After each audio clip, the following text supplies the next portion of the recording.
Okay, so I'm currently on the way to do a presentation for BTQ being Building Design Queensland.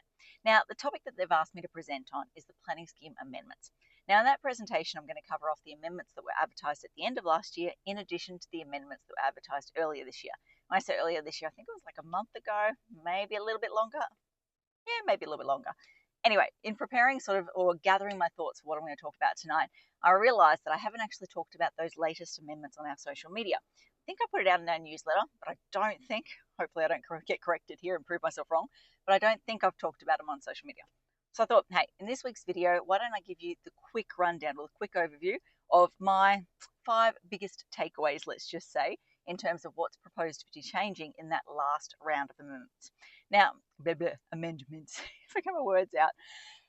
Now, that last round of amendments that I'm talking about is the one that's called more houses, more sooner, more houses. Oh, I've lost it. More houses sooner?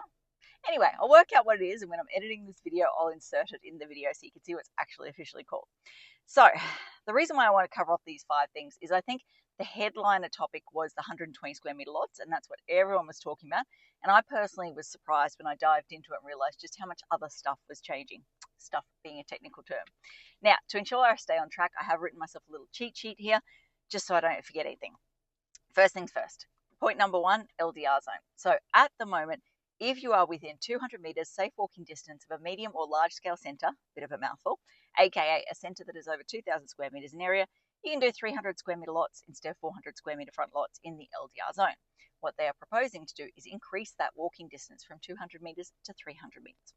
Now, number 2, they are looking to merge what was the LMR2 and LMR3 category and create some new rules for that new category, which I love because having 3 different LMR categories with different numbers was always confusing for everyone. So anything stepping in the direction of simplifying that stuff, I'm all for. Now, in terms of that new category, they're, like I said before, reducing the minimum lot size from 260 down to 120 square metre lots. That was the headliner that everyone was talking about. The one that they missed, or that they didn't miss, the one that we as an industry just seem to just glaze over and no one's really been talking about is the height.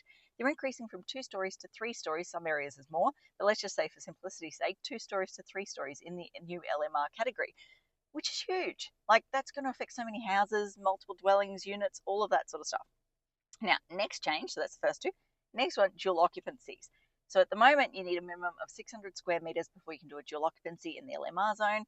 Going forward, if these changes are adopted, that will drop to 400 square metres. And also, and I am showing my age here by using this terminology, but they're going to make dual occupancies self-assessable when you meet the relevant acceptable outcomes, aka exempt if you're used to more simplified terminology, let's just say. Now, side comment, it is going to be extremely hard to meet all of those acceptable outcomes if they go ahead as drawn up, but I like the idea. I like the direction that it's going in. Now, next, this one's a teeny tiny one. When you first see it, you go, oh, that's good. Then you look at it and you go, not really so much. But parking, when it comes to units on a 2-bedroom unit, they're reducing the tenant car spaces from 2 bays to 1.5 bays. So you need quite a few units before that starts to add up and create any sort of meaningful difference, but step in the right direction. I'm here for that.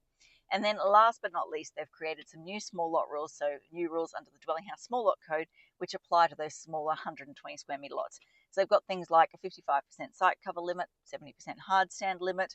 They want to have courtyards in the middle of these houses to kind of break up the length and all of that sort of stuff. So there you go.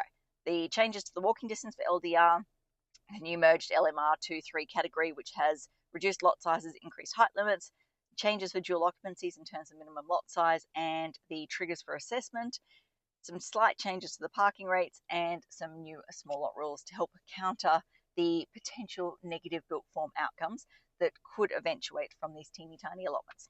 Okay, I think that covers off everything I want to talk about today. As I always like to say, until next time, thanks for watching.